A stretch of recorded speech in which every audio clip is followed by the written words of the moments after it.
The coastal Pacific Northwest is an untamed wilderness where a tangle of tranquil ancient forests creeps to the edge of the turbulent sea. The lighthouses of Oregon and Washington were once vital to navigation along this rugged coast. The age-old question of where am I is very important for mariners. So location, location, location is everything. Oh, the friendliest thing you can see is a lighthouse when you've been days or weeks or months at sea. The lighthouses of the Pacific Northwest continue to serve coastal mariners and are a popular attraction for visitors. Well, looks like we eat tonight.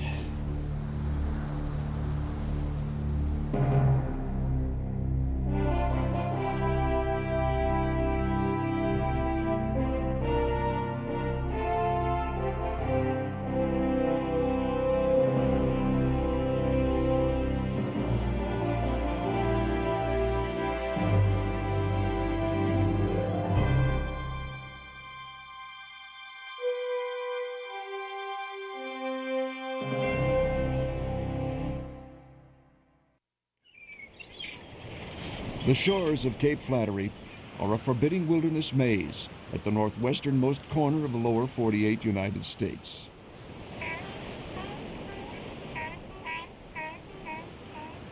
All ships bound for the Canadian ports of British Columbia or the U.S. ports of Washington through the gateway Strait of Juan de Fuca must pass this treacherous headland. The Cape Flattery Lighthouse is located just offshore on Tatoosh Island. This lonely outpost still serves as a vital aid to ships entering the straits. Like most contemporary lighthouses, Cape Flattery is unmanned. The days of polished brass and white glove inspections are over, but maintenance of the light remains a high priority. A Coast Guard Aids to Navigation team has been dispatched on an urgent mission to investigate mariners' reports of unusual flashes coming from the lighthouse. The guardsmen are prepared to take any measures necessary to ensure the reliability of the light. Chief Jay Franklin and his team quickly discover the source of the problem and take immediate action to correct it. A new rotating beacon is creating reflections on the lantern room glass. Navigators depend on a light's unique flash to determine their position. An erroneous or confusing signal could have disastrous results for ships at sea. The solution may seem extreme, but it's simple and effective. The black paint will eliminate the misleading reflections. The light's red sector warns ships away from hazardous rocks. It must be carefully checked for accurate alignment.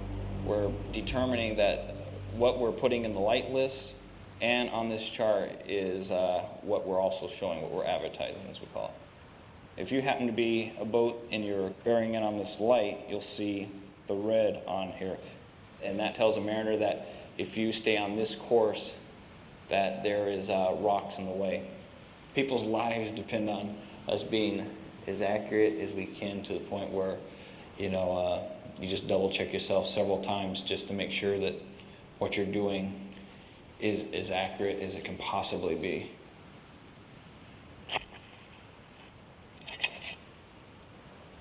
Piece of bottle glass, new piece of plastic.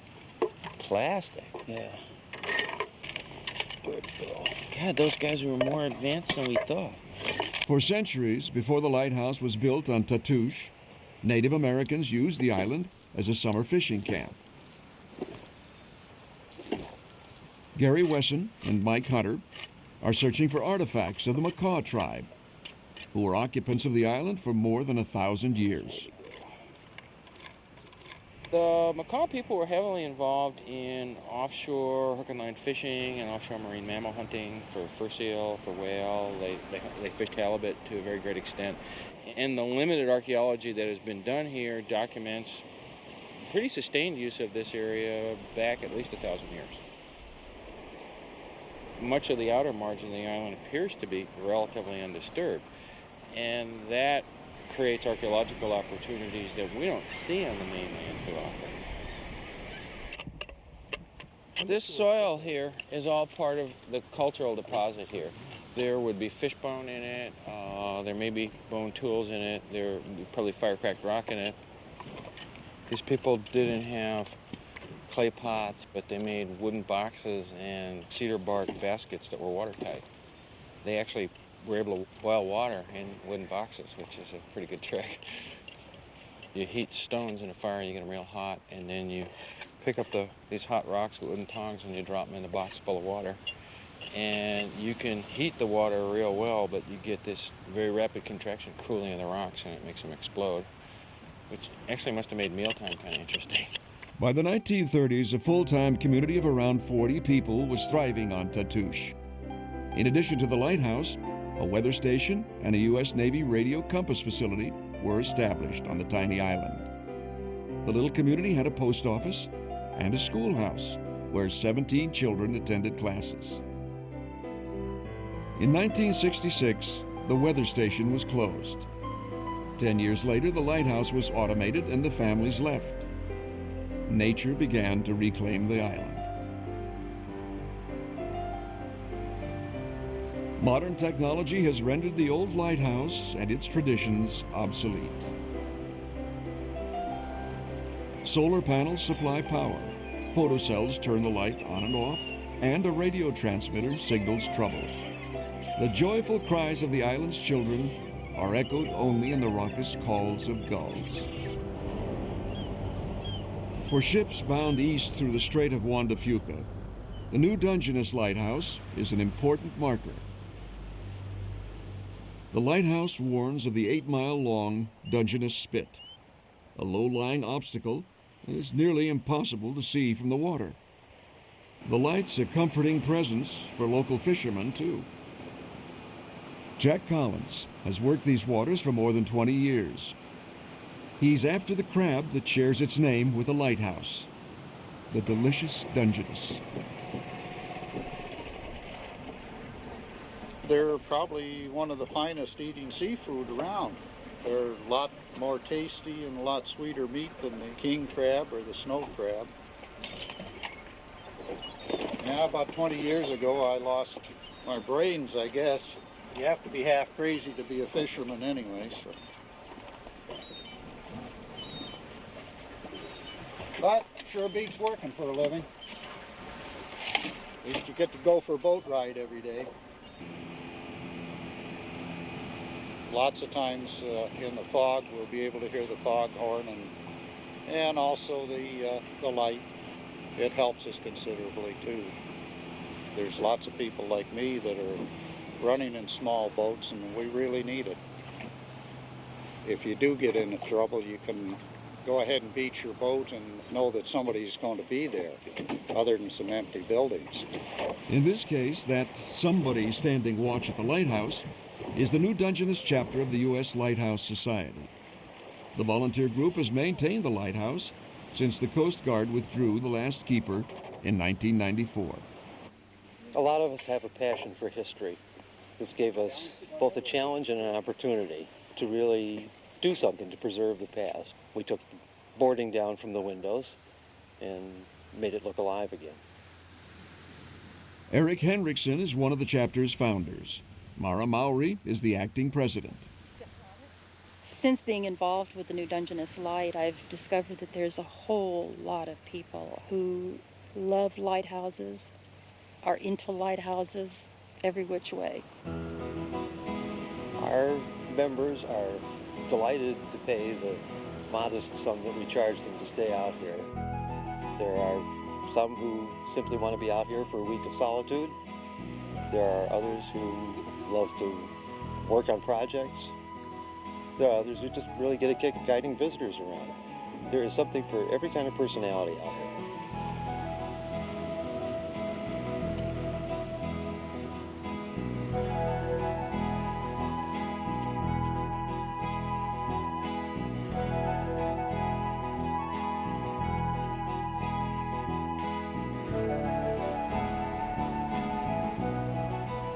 To be a keeper out here, you have to be a chapter member.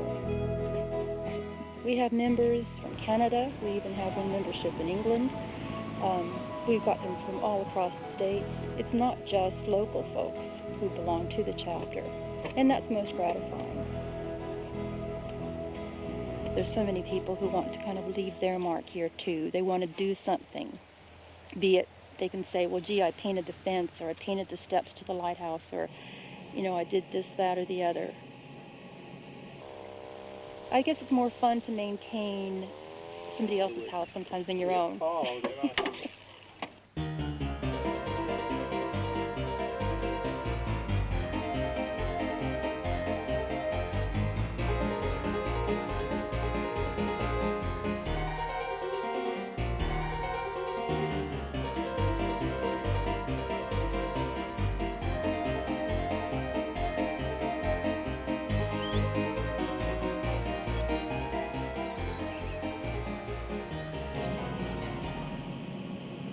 We polished all the brass, took the fittings apart. We haven't been given a new work list. We got 3 more days, so I'm sure they'll have something for us.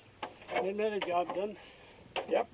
We work about, 5-6 hours a day, and the rest of the time, hey, you relax. And I guess every group that comes out does the same thing.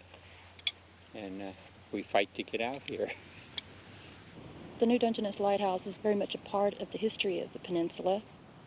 Whether you're a tourist driving in on the peninsula, you can look out and see the light, or if you're cruising on the straits here, you look out and here's that light blinking at you. Believe me, it's a welcome sight to see the New Dungeness light still working. Seattle, Washington is an ultra-modern city that is on the cutting edge of trends in music, retailing, computer software, and coffee.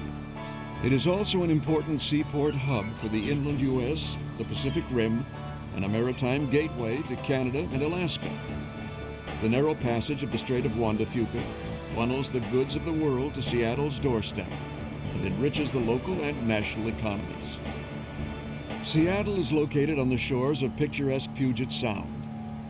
This spectacular patchwork of islands and peninsulas, separated by skeins of passages and reaches, stretches for nearly 100 miles from Admiralty Inlet to Olympia. 2 lighthouses mark the entrance to Elliott Bay and the Port of Seattle. Ships heading in from the Pacific make their turn to the port at West Point Lighthouse. In 1872, the Lighthouse Board anticipated more vessel traffic to Seattle and recommended the placement of a lighthouse here.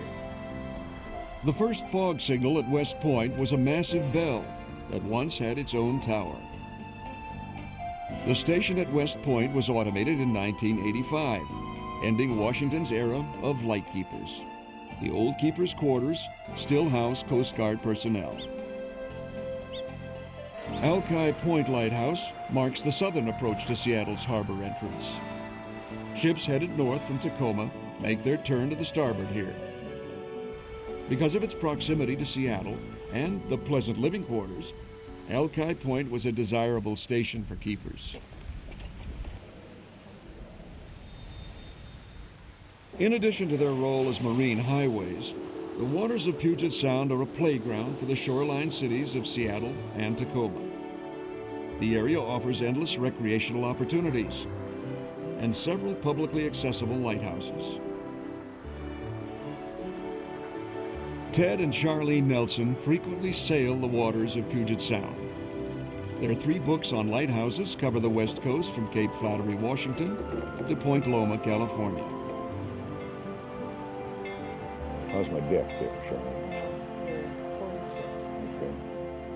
The Nelsons' appreciation of lighthouses comes from their knowledge of basic seamanship and an understanding of the fine art of coastal navigation. We have a compass, but we don't carry a radar, and so we've always liked to see lighthouses. They're always in view as we sail, and they're nice to see when you come out of the fog. The lighthouses in Puget Sound generally were built on relatively low towers with small lenses with lights that could be seen about 12 or 15 miles. So it was almost like street lights along the road, and the mariners then were able to clear those points. This is the Point Robinson Lighthouse. It was a principal turning point as ships came down from Seattle headed for Tacoma. It's the only lighthouse station in Washington that began with just a fog signal. Well, welcome to Point Robinson Lighthouse. I'm Norm Nyheis, and this is John Toma. We're from Flotilla 32 of the Coast Guard Auxiliary, and we're your tour guides for the day. Now, the station was not originally built as a lighthouse, but was built as a fog signal station without a light. With the increasing traffic between Seattle and Tacoma, the lighthouse service decided it was time to replace the whole site with a Class 1 lighthouse, which is what we have here now. This particular lamp is very similar to the lamp that originally powered the light upstairs. It ran on kerosene. A gallon of kerosene would last between 6 and 8 hours, and that's why lighthouse keepers are always in shape and skinny little guys from carrying gallon jugs of kerosene up those 40 steps, probably twice a night to keep it going. Well, John will take you upstairs to show you the real star of our show, which is our 5th order Fresnel lens. It's quite frankly irreplaceable and absolutely priceless. So, it's a spiral staircase, 40 steps to the top. Don't worry if you get dizzy going up, because you can unwind on the way back down again. The lens itself is made out of hand-cast, hand-polished French glass, and it's all set into a handmade brass frame. Nowadays, we have replaced the kerosene lamp with a 500-watt quartz iodine bulb. The lens is visible from about 14 miles. The Point Robinson Lighthouse is appreciated by landlubbers, too. Mary Matthews is the director of Island Landmarks, a local preservation organization whose goal is to ensure the future of the island's historic buildings. I think the Northwest has been a little bit behind the East Coast and Midwest just because everything out here is so much later. I mean, we have log cabins here that date to the 1880s. So it's hard for people in the Northwest to consider something being historic. But some of the best lighthouses were designed by very prominent architects. I think that people come to the islands because they want to live in a beautiful place. They want to live where there's still some character, where there's still some integrity. And I think people are going to work to save that. St. Patrick was a gentleman. He came from decent people. Oh, way Holloway, till Holloway go. He taught the Irish boys the joy of tippling on the whiskey. Oh, way Holloway, till Holloway go. Shanties were done to do various work that had to be done by a group of sailors together. There were rowing shanties, there were capstan shanties. Each one has its own rhythm and needs to be sung, if you're doing the work, in rhythm with the work. John Burke and the Vashon Island Maritime Heritage Society keep alive the traditional boat handling skills of the age of exploration. This is the ship's tender. This boat is essentially a copy of one of the vessels used in exploration here in the late 18th century. And Peter Puget, who was with the Vancouver expedition, actually explored everything from Bainbridge Island south down through the Narrows and into Olympia, which is a lot of waterways, in 7 days in 2 ship's boats very similar to this. And without any kind of navigational aids such as lighthouses, it was very difficult to maneuver in those days.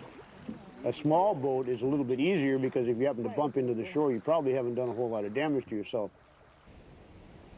People think that if you're close to the land, you're safer than if you're out in the middle of the ocean. But nobody ever hits anything out in the middle of the ocean. You hit things when you get close to land. The Point Wilson Lighthouse sits on a spit of sand that sweeps out from the western shore of Puget Sound, near Port Townsend, Washington. Due to shoreline erosion, the existing lighthouse is the second to be built on the site. The graceful tower was built in an octagonal shape to reduce wind pressure on the structure. Point Wilson marks the entrance to Admiralty Inlet, the main channel into Puget Sound. The Admiralty Head Lighthouse on Whidbey Island once marked the eastern side of the inlet. By 1922, the advent of steamships rendered the light obsolete. The lighthouse shares the bluff on which it stands with an old military fort. The 10-inch guns that once protected these shores are on display for visitors to Fort Casey State Park. The lighthouse is no longer needed by ships, but draws visitors like ants to a picnic. Welcome to Admiralty Head Lighthouse.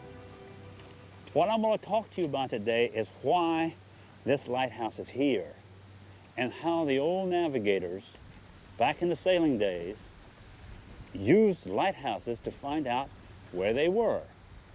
So this is a big, beautiful building, but what good was it to the navigator out there in a sailing ship? Kathleen Walter's 6th grade class is visiting the lighthouse for a history lesson. We want them to have an opportunity to experience some of the history of Puget Sound and their local region. It's also an opportunity to see kind of living history and to have a time to touch the guns and to look at what people looked at many, many years ago. And they sit and they listen and they look, and they're just, even kids that can't sit still are just fascinated and enthralled with the story. It becomes more real for them. It was a place for sailing ships to sail towards. They would sail towards this light until they got to a certain point. Then when they got some wind, they could sail on south down into the Puget Sound area. Melanie Ford is an historical interpreter at the park. The maritime history, military history, it has everything that's been the American experience has happened, and that's why this area was made into the first National Historic Reserve in our nation. But Admiralty Head Lighthouse is definitely the largest and the biggest tourist attraction on the Whidbey area. The architect was Carl Lick, and he worked with the Army Corps of Engineers, and his motto was "Build 'em stout." And so he felt if you were going to build it, you build it and make it stay or have it last. They decided to build a Spanish style out of brick with stucco over top. The walls are 18 inches thick. It would withstand a great deal. It took a good 2 years to build the structure, and it is definitely one of the most beautiful lighthouses I've seen. It's just something inside of us that draws us to these places, just like the light did originally. And although lights may not be in a lot of them, the light is still shining in us where we see them and we light up. Do you want to hand me a piece too? Sure. This is our first day to be open in the spring, so that's why we have a party today.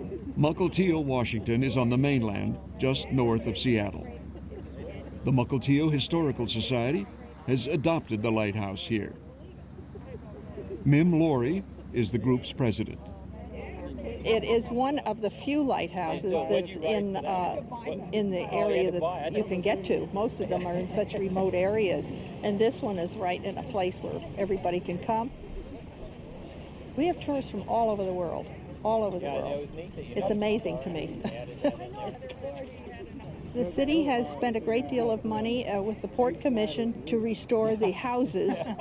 We want to restore the inside of the houses too, and so it just takes a little while, that's all. We need a few more coats of paint, but we'll get there.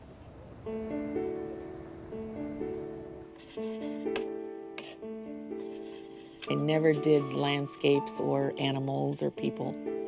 I've always drawn something with walls. If it's got walls, chances are I can draw it. Artist Bev Schreiber is a lighthouse fan and a member of the Mukilteo Historical Society.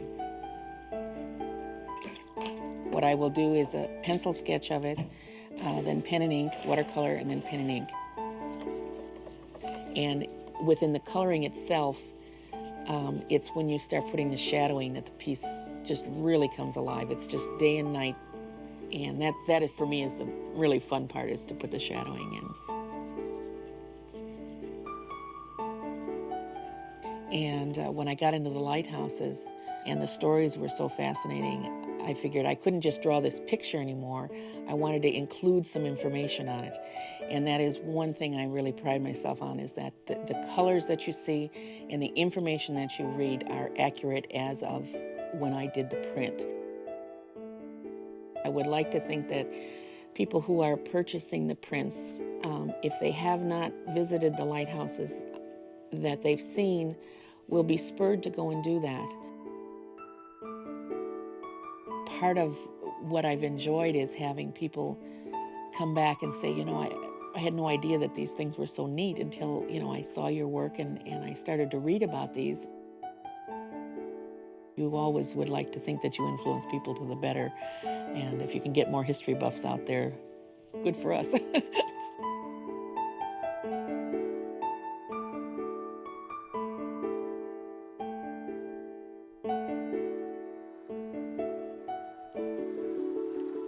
The chain of islands, known as the San Juans, stretches north from Puget Sound into the waters of Canada.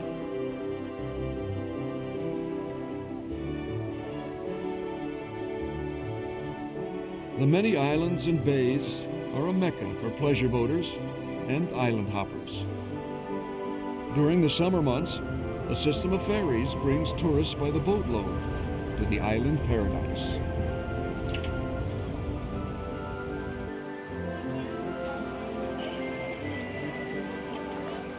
San Juan, the largest of the islands, includes the town of Friday Harbor, a favorite destination for shopping and dining. The rest of the island offers a variety of activities.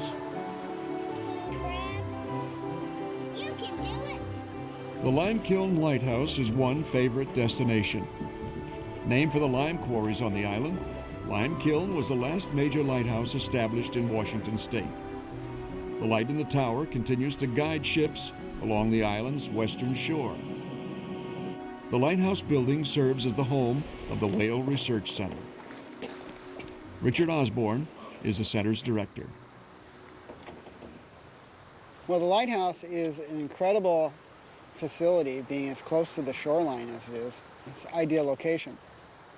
This particular shoreline is a place where the currents coming in from the ocean through the Strait of Juan de Fuca, they tend to blow all the organisms coming in the strait right up along the shoreline.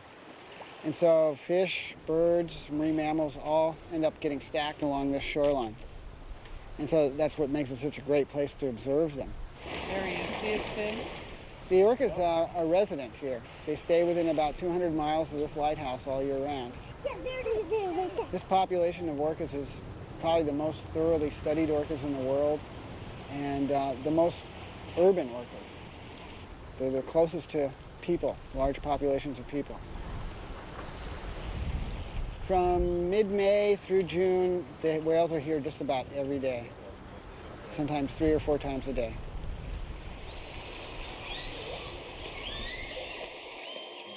Well, we have underwater microphones set up along the coastline, and then we transmit the signals to the lighthouse here. You get to where you can recognize the calls. What we really want to do is to be able to sort out conversations between individual whales. So if one whale vocalizes, we want to know the identity of the other whale that vocalized back and try to actually follow exchanges. This is truly an ideal situation for this kind of research. And it's good because we can share the information with the general public.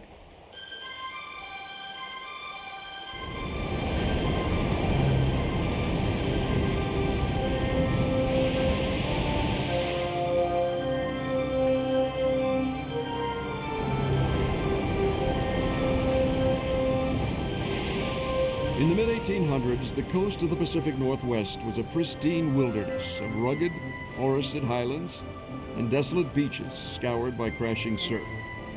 It was an uncharted and dangerous shoreline. At best, only the major headlands or capes were known to a handful of adventurers. Lighthouses were well established along the East Coast and on the Great Lakes long before the Lighthouse Board considered marking the new territories of Oregon and Washington. As ship traffic increased each year, cargoes and lives were lost. The need for lighthouses became obvious.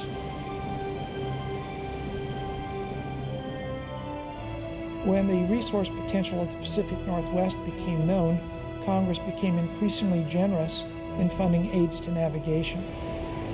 Lighthouse historian Stephen Becker. The plan was to create a series of interlocking light structures along the shoreline so that any mariner 12 to 14 miles out to sea, when looking toward shore, would be able to espy a major light on a headland. Each station would then have a unique signature, and a mariner would get a clear read on where they were located. The federal government published the Coast Pilot, which was a guide to let mariners get their fix or location on a station. The guide included a visual that gave a profile of the headland.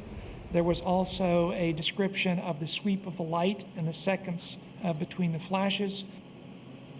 So these concentric connections along the shoreline were absolutely critical for maritime commerce. The coast of Oregon and Washington was particularly dangerous in the early decades because that was still the era of sail travel. And when vessels were powered by sails with no steam assist, they were completely vulnerable to the falling of the wind or the push of a great current or even getting just lightly grounded at the change of the tides. So that if a mariner risked going in a schooner to an estuary, at any moment the wind could die, and with no steam tug to assist them, all was lost or all was in peril. The entrance to the mighty Columbia River is one of the most treacherous of all river mouths. The history of coastal navigation is punctuated by the names of the ships lost here.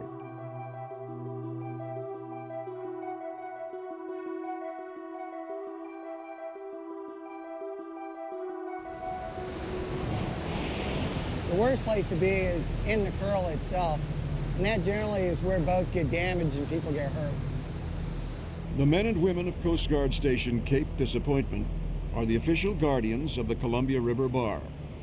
Bart Pope is a senior surfman. I think Columbia River, as far as the bar goes, it's noted as probably as one of the roughest areas in the world. You have 3,500 miles of unobstructed waves coming one direction. You have an outgoing current from the bar going the other way, which at times can create significant breaks or wave conditions. On a rough day, you have anywhere between 15 to 20 foot. You may get a break straight in off your bow. Another one that's starting to break on your side. Another one that's breaking off your starboard side. It's just kind of coming at you from three different directions. And when it's like that, pretty much the only thing you can do is just eat it.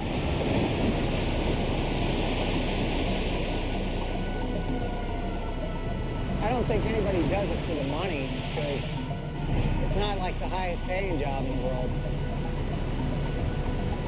I think, moreover, that people do it because they like the satisfaction of helping somebody else out that's in trouble, being able to save a life here or there. It's not your mundane 8 to 5 job.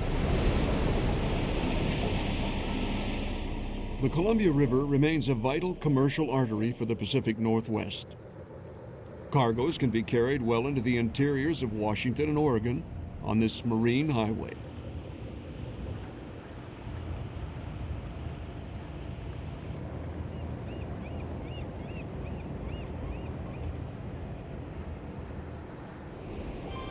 Because of the importance of this waterway, the Lighthouse Board chose Cape Disappointment as the site for the first lighthouse on the northwest coast. The masonry tower is 5 feet thick at the base and 2.5 feet thick at the top. It was built to last and has faithfully served since 1856. The decorative eagle head water spouts drain condensation from the lantern room ceiling. Visitors to Fort Canby State Park can see the lighthouse and share the view. The building itself is not open to the public.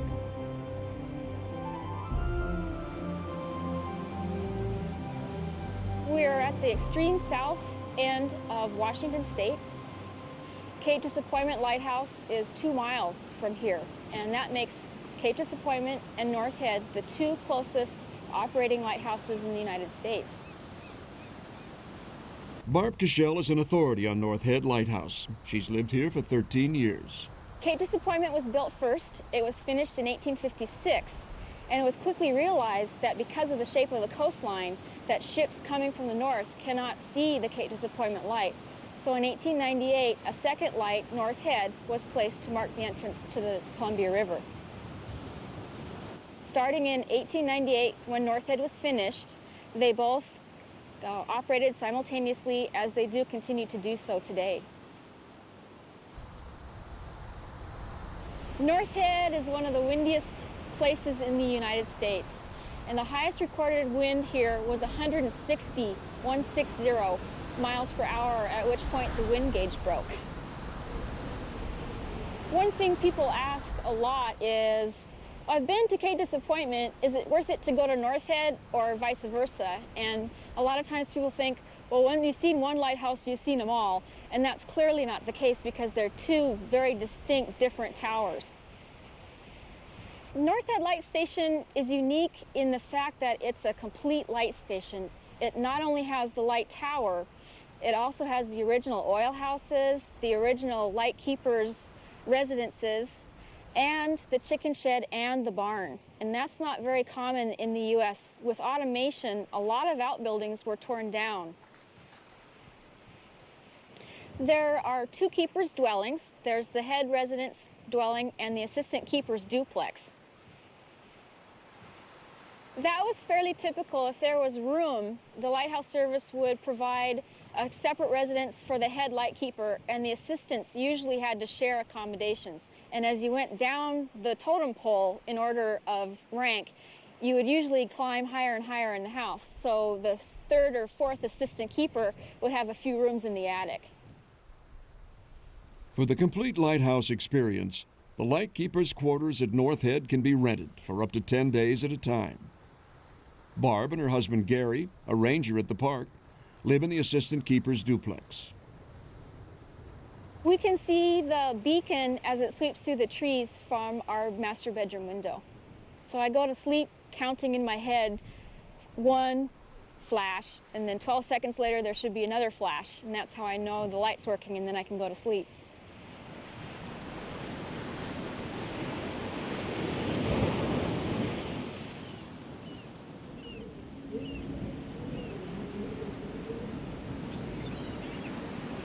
Tillamook Rock Lighthouse is one of the most isolated places on the entire West Coast. Nicknames like Terrible Tilly and Alcatraz hint at the lifestyle of lightkeepers here. Battered by wind, rain, and monstrous waves, duty at this lighthouse was extreme in every way.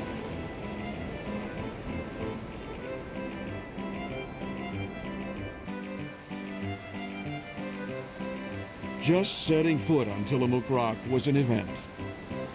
Without a dock or suitable landing, all men and supplies were hoisted onto the rock by a cable rigged from a derrick.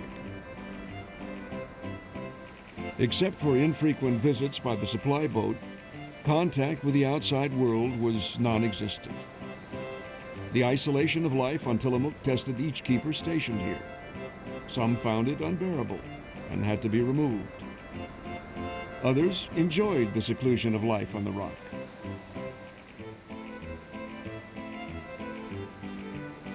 One keeper was so attached to the rock that he refused to go ashore when his time for leave came.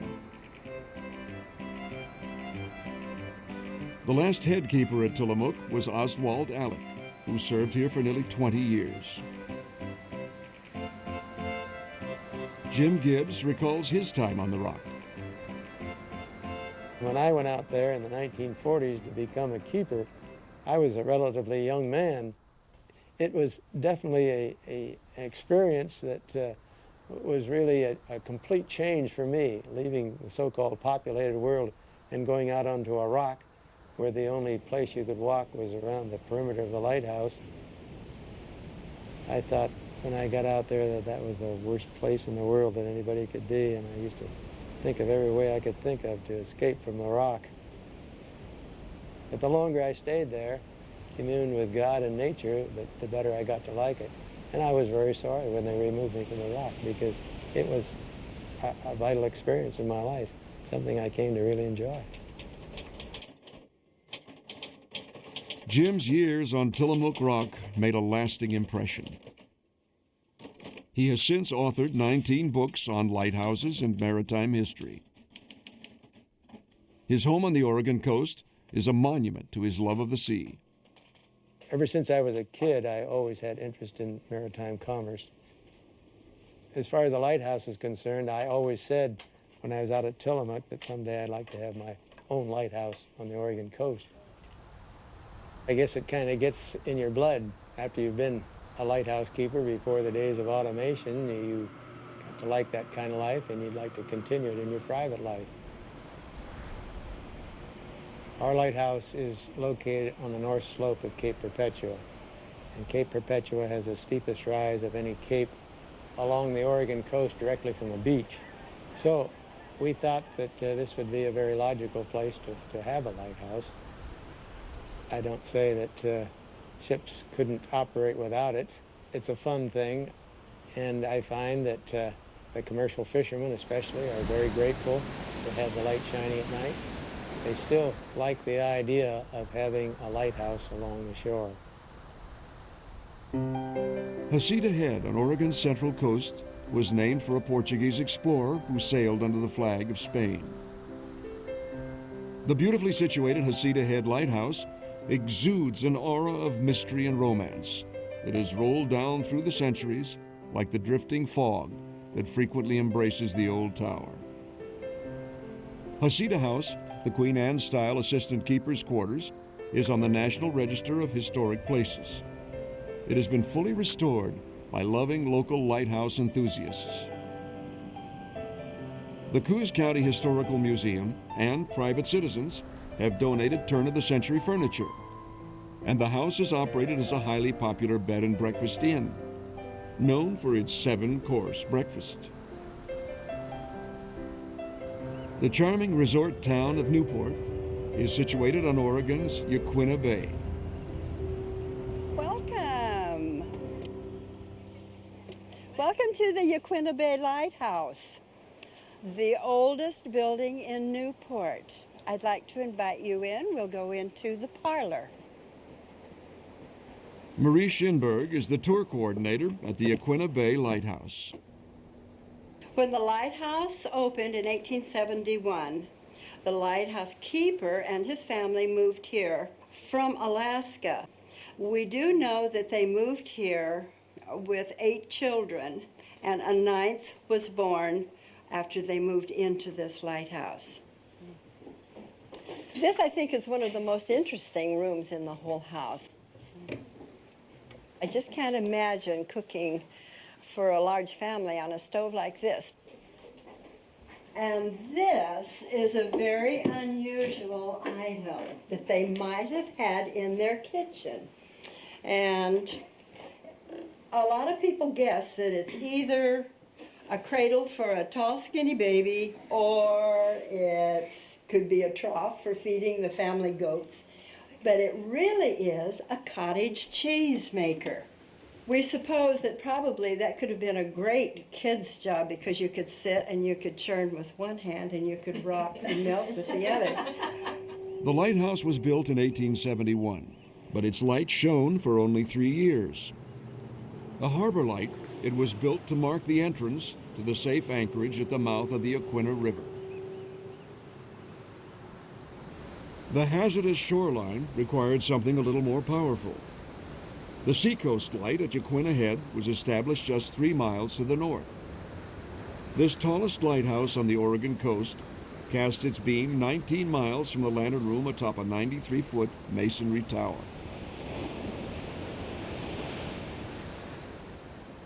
We have a great lighthouse out here, and it turns out to be located just a few feet from some of the best tide pools in the state. So it's neat to have both a lighthouse and the tide pools all located within a very, very small area. We only have about 100 acres out here, but the diversity of life is just incredible. Ed White is a marine biologist and nature interpreter at Yaquina Head. During the summer, he guides visitors to the intertidal zone just below the lighthouse. Well, this is probably one of our two most common animals. We have a lot of barnacles, but these are actually mussels. The mussel beds support about 250 species of animals here on the Oregon coast. The sea stars come in and eat the mussels, the sea anemones will eat the mussels, and a lot of animals live underneath the mussels and use the mussels for shelter. The green sea anemone is another common animal we have out here. It's open like a flower, that's why they call it the sea anemone. If you reach down slowly, you can very gently touch a sea anemone, and by putting your finger alongside of it, and you can feel the tentacles actually pulling you in. Often you'll see migrating whales.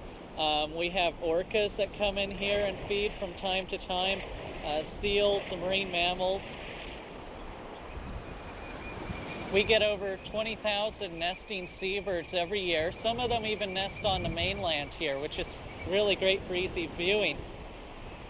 During the days of manned lighthouses, keepers at Yaquina Head feasted on the abundance of seafood in the area. This is very convenient, it's very close to the lighthouse. You can imagine some of the keepers could have walked right out of the doors of their homes. They had gardens up above, but when the tide came out, they could just climb down the cliff and actually come down here to eat. If you had a choice of walking all the way to Newport to get some supplies or going out on the point and fishing for a few hours, it was probably the best alternative. The need for lighthouses is greatest when the weather turns foul. The Oregon coast is notorious for its winter storms.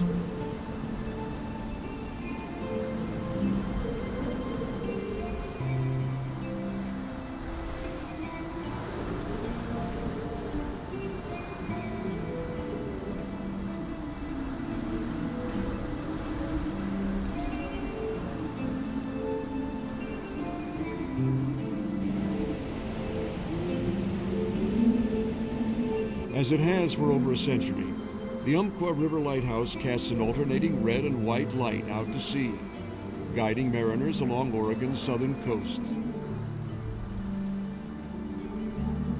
The French-built first-order lens at Umpqua is a magnificent example of the largest lenses that were made for 19th century lighthouses.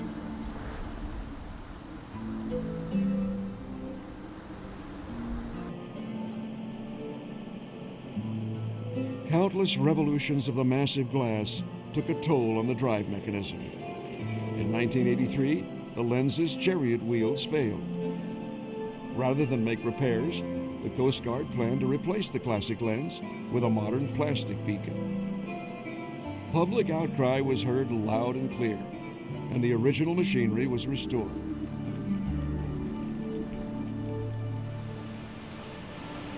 Cape Blanco is the oldest working lighthouse in Oregon. Late one night in November of 1992, its 122-year career was almost prematurely ended. Thanks to the efforts of a local artisan, the original French-built Fresnel lens continues its service.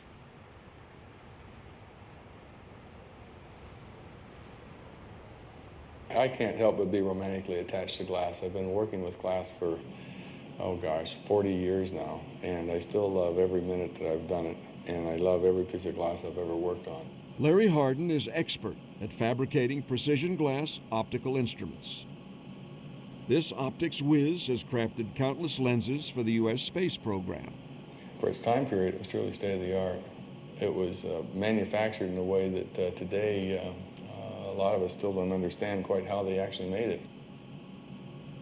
It was assembled probably at the factory and originally in these large sections. You can see, if you look closely here, they're numbered like giant puzzle pieces.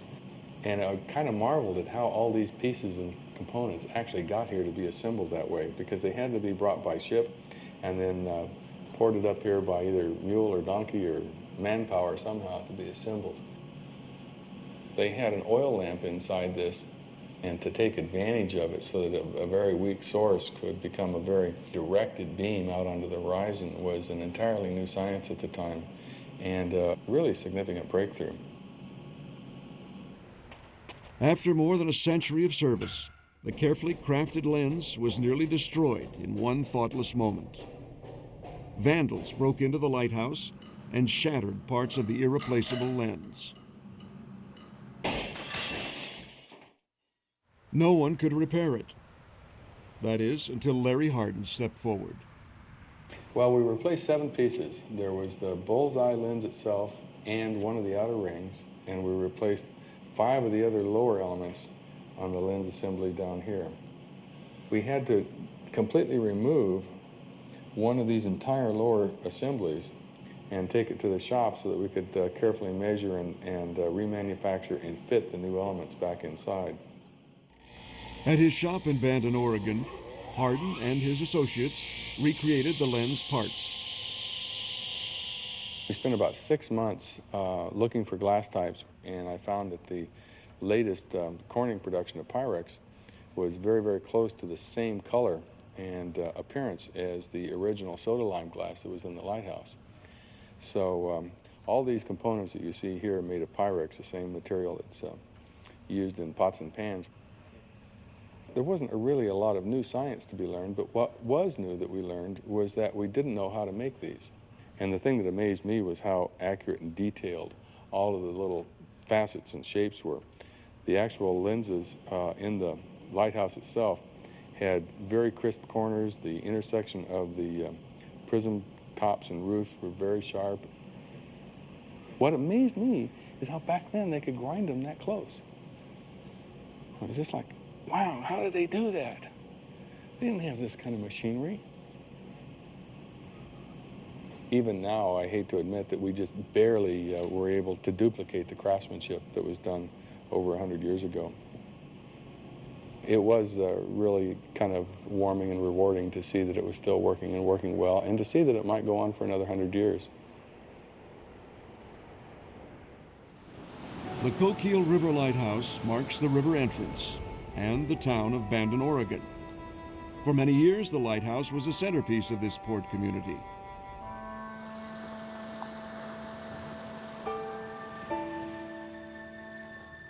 In 1939, the lighthouse was taken out of service. It marked the end of an era.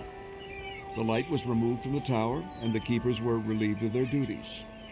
An automated light on the end of the jetty could do the job at a fraction of the cost. Years of neglect took their toll on the vacant building. The lighthouse that once stood proudly at the entrance to the community was in ruins. Salvation came at the hands of the town of Bandon. The renovated lighthouse is again at the center of the community and an icon of local pride.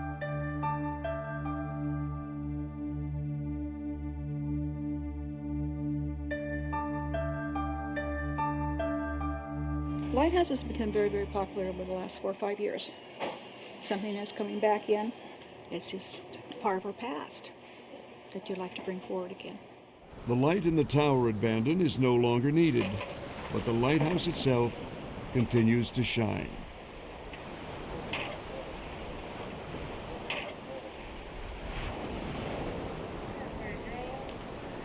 Each Christmas, volunteers from the fire department become light keepers for a day. There you go. Okay, go over. Now trade again. Trade again. We got the equipment, we got the manpower, we're all volunteers.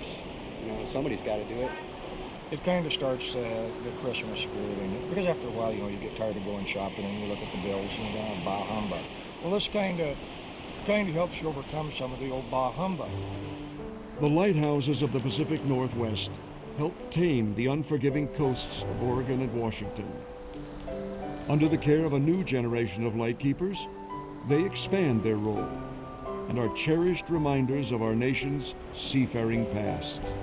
It's one of those things. The lighthouse is the symbol of the city.